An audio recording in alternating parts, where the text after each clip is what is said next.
Hi everybody, Peter here, Thailand bound. Welcome back to my channel. So today's video, I'm going to do another relationship video. I used to call them love stories, but somebody quite rightly pointed out to me the other week that they couldn't be further from the truth, as in love stories. So we'll call them relationship stories from now on. This is a real old one. This one goes back to 1991, so nearly 3 decades ago. But I do like these because it kind of gives it reflects how life used to be in Thailand, and if you've only been going there recently or you've never been there before, it gives you a perspective of a different Thailand. The guy who sent this to me, he's not English is not his first language. He's actually Belgium. I've adjusted the story a little bit because it was very broken English, so I've made it a bit easier for you to understand. Something I just wanted to say before I start the story, I do get guys write in and say, look, we don't like you reading from a piece of paper. We enjoy the story as I'm, telling the story to the camera. And actually I enjoy telling the story that way. But the problem is, I get sometimes the stories are very long. They can be up to 6, even 8 pages long. And it's very difficult for me to take it all in, remember it, all the details. And then, I just don't want to miss any details because the guys have taken the trouble to put their story on paper. They've included all the details. It's taken a long time to write. And I don't think it's fair, to just skip through those because I can't remember them. On this particular story, I am going to read it out. I think you'll still enjoy it. It's a nice story. Okay, and for the guys who say stop waffling on, get straight to the point, I'm going to do that right now. Okay, so let's kick off with this story. Hello, Peter. I've discovered your channel about a month ago and have been enjoying all the videos very much. My name is Fred. I was in Thailand for about 3 years between 1991 and the year 2000. Not in one go, but 2 and 3 months at a time, until my money ran out. And then I headed back to Belgium and did some temporary jobs, saved up so that I could go back to Thailand again. Most of my time I spent in Pattaya and Bangkok. The first couple of times I was there, I stayed with the same girl in Pattaya, but that ended in heartache. So after a while I stayed alone, found some good friends, and we would travel. We would travel around Thailand to go on visa runs together. We went to Malaysia and Singapore by train, and we flew to the Philippines and Japan and had a lot of good times. I will cherish these memories forever. Came 1999, I met a bar girl in Jomtien. If you've never been to Pattaya before, Jomtien is another part of Pattaya, a much nicer area in Pattaya, nice beach. And we hit it off like a house on fire.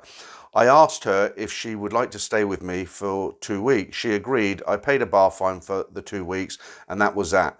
I used to stay in Pattaya in a hotel/apartment for about 4,500 baht a month. Remember, this is nearly 30 years ago, guys. And it was in Jomtien Beach. I was getting a bit bored with Pattaya, and my neighbour in the hotel had a bar in Pattaya and a house in Chumpon. He very kindly offered to let me stay in the house. At that time, there were very few foreigners there, and you had the beaches literally to yourself. I had a really good time there, but then my girlfriend dropped a bombshell. She told me she was pregnant. Now, I'm not going to say anything at this point, guys. I'm just reading the story. Okay, you can make up your own minds. She told me she was pregnant, so I decided to go back to Belgium and to get all the documents I needed to get her back to my country. As you well know, that can be a big hurdle. I was determined, and when I got back to Thailand, I stayed with a friend in Bangkok. Back then, the SkyTrain was still being built, and getting to my embassy meant getting up at 5:30 in the morning to catch some old school buses to get there. Yeah, they didn't have all these modern ways of transport that they've got now. To get there for about 8:30 and stand in line at the embassy.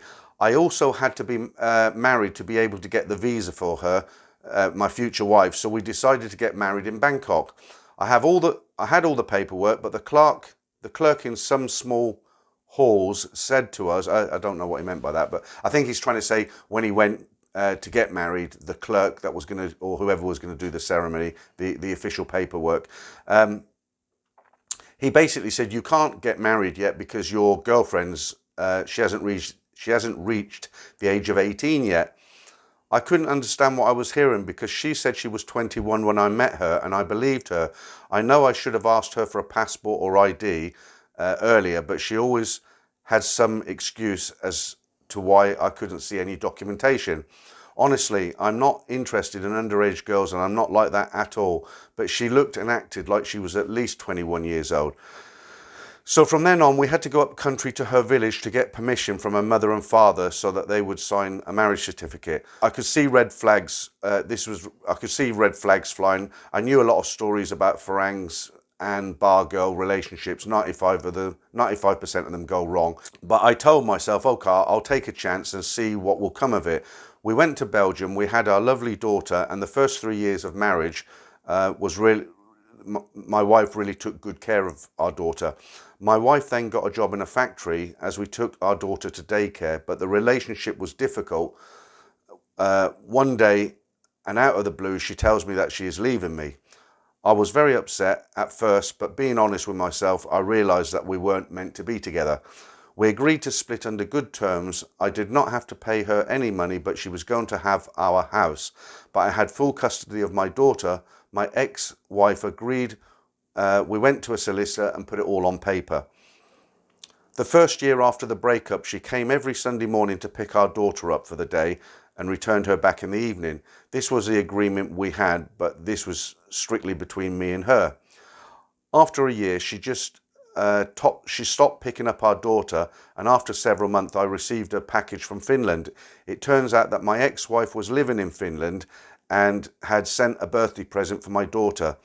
As time passed by, we heard less and less of her. In 2015, we get a birthday card from her in Australia to wish my daughter a happy birthday. Since receiving that birthday card back then, we have heard nothing.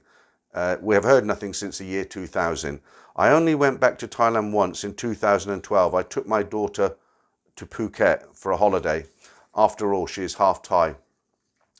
I was amazed at how much the island has changed, and really not for the better.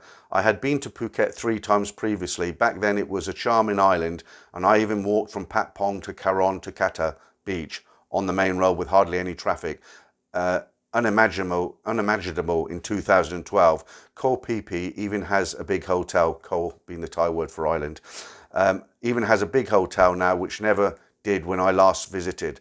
Tourism has turned Phuket into something I just don't recognise anymore. I still love the country, I love the food, and I love the people.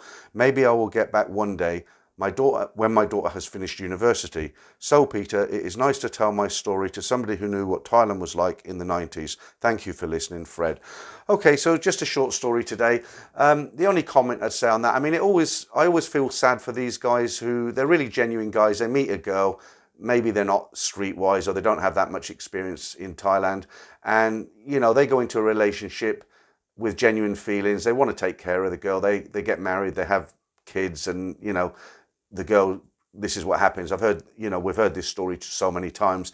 The other thing that surprises me is it's never failed to amaze me how, okay, they're bar girls, but when they have a child, they just walk away from the marriage and leave the child behind. I mean, I don't know about where you come from, but in the UK, it's very rare that a woman would walk away from a marriage and leave her children behind. I have a friend who had a wife who did that, but it's very rare. And, the guy will get custody of, visitation rights to his children. But the women in the UK, they just wouldn't walk away from their kids, not so much. But these girls seem to, they just don't have the feelings to let it bother them. Okay, so that's it. I just want to say quickly again, if you've sent me a story, I've got absolutely loads now. Don't think you've wasted your time. You've sent me a story and I'm just not bothering. I can't, every video can't be a relationship story, else that's not what the channel's about. I've got to mix it up a bit because some people don't like these stories. Other people write in and say we love them. So again, if you have sent me a story, be patient. If I can use it, I will use it, and eventually you'll hear it. This one that Fred sent me, he sent me about a month, 6 weeks ago, so he probably thinks I'm never gonna make a video, but there you go, Fred, it's done. Okay guys, thanks a lot. I'll catch you on the next video.